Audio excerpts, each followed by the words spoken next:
सभी को जय मसीह की बिहारी बाइबल स्टडी में आप सभी को स्वागत है। आज हम जानेंगे इसहाक के विवाह के बारे में। किनके बारे में? इसहाक के विवाह के बारे में। उत्पत्ति अध्याय 24 अध्याय से लेकर 25 अध्याय तक।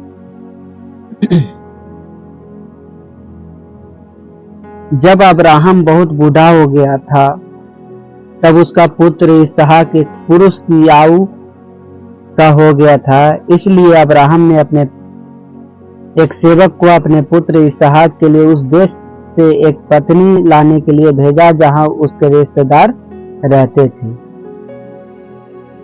जहां अब्राहम के रिश्तेदार रहते थे उस देश को जाने की एक बड़ी लंबी यात्रा के बाद परमेश्वर ने उस सेवक का साक्षात्कार रिबका से करवाया, यानी शादी रिबका से करवाया। वह अब्राहम के भाई की पोती थी।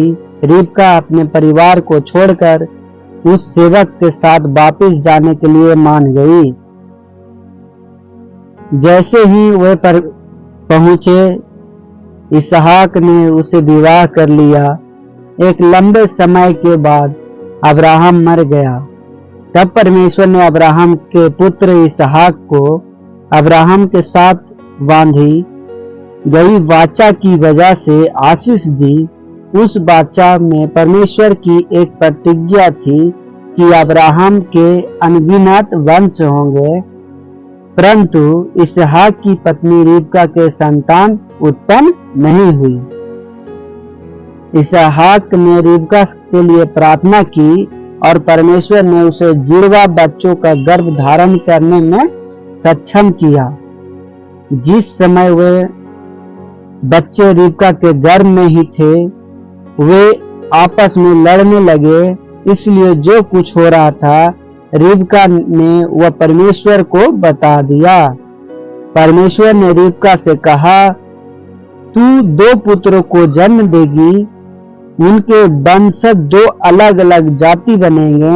वे एक दूसरे से लड़ेंगे, परंतु बड़े पुत्र से उत्पन्न होने वाली जाति को छोटे पुत्र से आने वाली जाति की आज्ञा माननी होगी।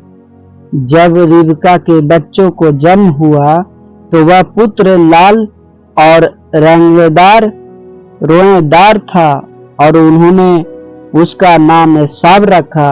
तब छोटा भाई पुत्र एसाव की एड़ी को कपड़े पकड़े हुए जन्मा और उन्होंने उसका नाम याकूब रखा।